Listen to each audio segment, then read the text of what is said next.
Salut les gars, je vous fais la petite vidéo du jour au niveau des infos.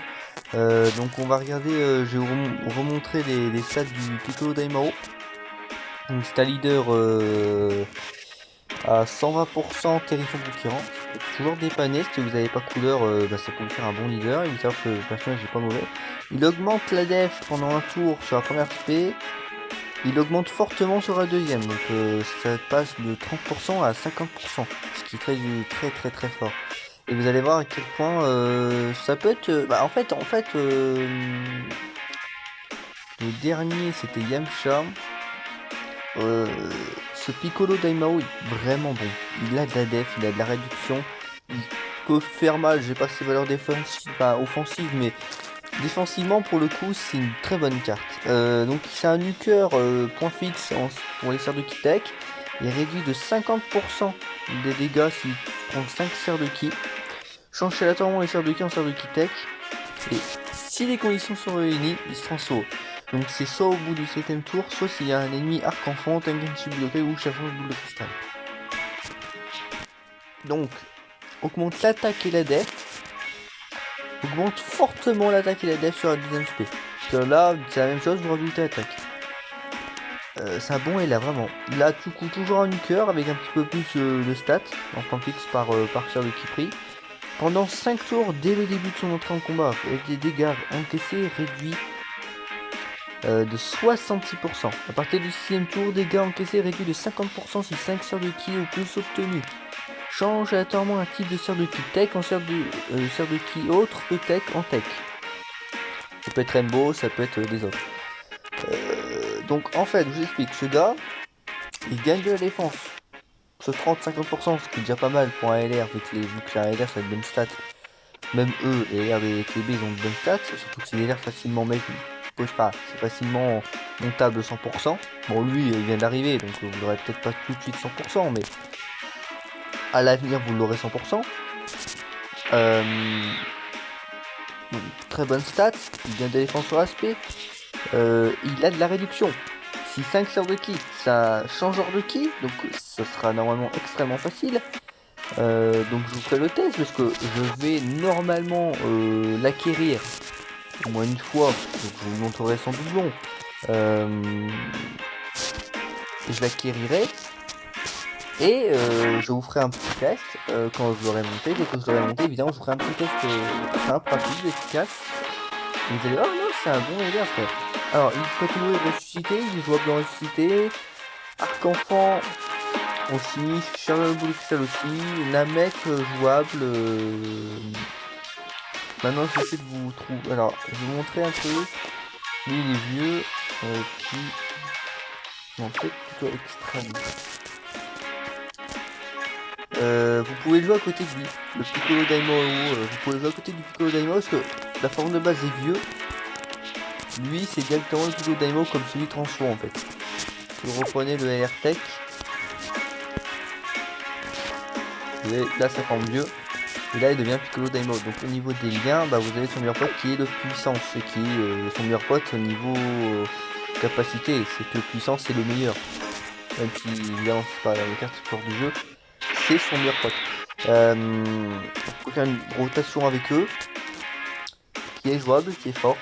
Qui est forte sans plus, hein, c'est pas non plus une rotation transcendante, mais c'est une rotation jouable. Et dernière info, là on va retourner sur mon Insta. Du coup, hop.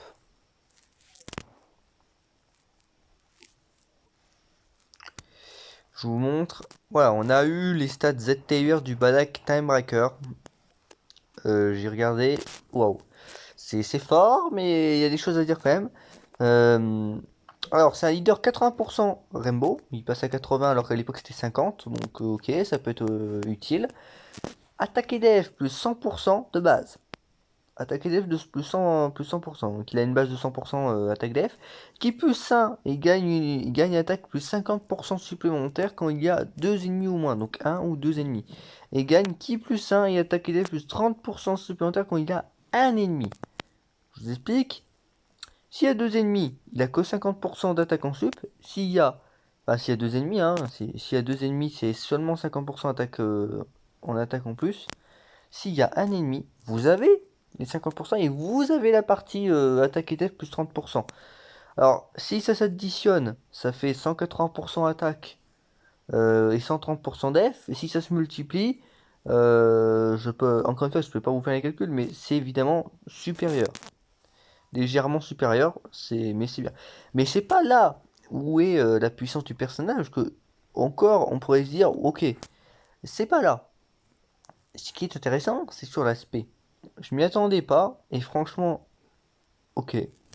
Augmente l'attaque et la défense à l'infini, et il réduit toujours l'attaque et la def. Bon, j'aurais bien aimé qu'il mette réduit fortement. Je vous explique pourquoi. C'est un stacker, mais quand vous voyez les boosts qu'il a au niveau du passif, en plus c'est souvent lié à peu d'ennemis, bah en fait, si c'est un stacker et que il est bon qu'en face de pas trop d'ennemis d'un coup, il va pas être incroyable en Battle Road, si ce n'est en fait il n'est pas du tout fait pour les Battle Road. Et encore, j'ai envie de vous dire, il va se faire arracher encore aujourd'hui en Extreme Battle Road, Extreme Tech. Il va se faire exploser encore aujourd'hui, même avec son ZTUR, même avec ses stats, il est en ZTR 100%, il va avoir de bonnes stats de base, mais même, vous le savez, même les unités avec très bonnes stats se font arracher en Goku, en Battle Road, en Extreme Battle Road. Donc évidemment, il va se faire détruire. C'est là où ça aurait pu compenser, c'est qu'ils mettent enfin, ils mettent le debuff à fortement. Parce que c'est une unité qui devient forte sur le temps. Donc pour les Battle Road, il est pas fait pour les Battle Road. Et encore moins quand vous arrivez sur des phases où il y a plusieurs ennemis.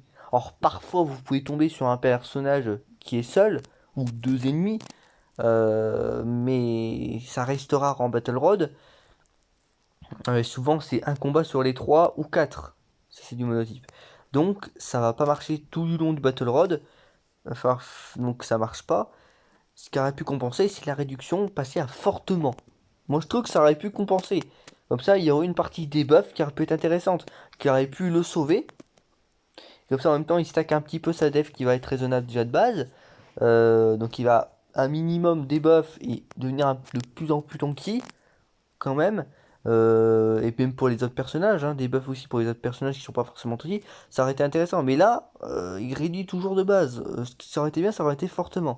Et là, j'aurais fait, ok, c'est jouable.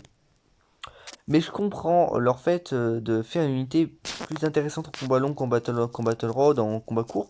Parce que je vous rappelle que le mec, c'est le Z-Tier de la célébration de Goishta 4. Goishta 4, c'est le big boss des Battle Road. C'est le big boss du Battle Road. Il est fait pour le Battle Road. Il est taillé au Battle Road. Quel que soit le type, ça peut être extrême Battle Road monotype, Battle Road catégorie. Il est taillé pour n'importe quel type de Battle Road et combat court. Alors que ce Timebreaker, en moins violent dans dans sa spécificité, il est fait pour les combats longs. Alors évidemment, il va pas être excellentissime aussi non plus en combat long. Il va pas non plus transcender le combat long. Mais au moins, il va tenir le combat long. Il va même très très bien tenir le combat long. Ce qui va poser, là pour le coup, ce sera pas les stats en combat long, ça va être plutôt le côté rotation, le côté synergie, le côté team building, les liens, tout ça. C'est qu'est-ce que tu vas faire comme rota avec ce mec? C'est là où on va devoir se poser la question parce qu'on ne le jouait plus. Maintenant, on va devoir, si on a envie, on le rejouera parce que maintenant il est jouable évidemment. Combat court, long, on va y arriver. Hein. Combat long, il est jouable maintenant. Maintenant, la question de se poser, c'est maintenant tu joues avec qui? Bah, Nakemef, je sais pas, je sais plus qui est son meilleur pote. Mais ouais, non, franchement, combat long, ouais. Il peut être largement intéressant. Bon, je vous laisse là-dessus. Il y a plus pour de prochaines vidéos.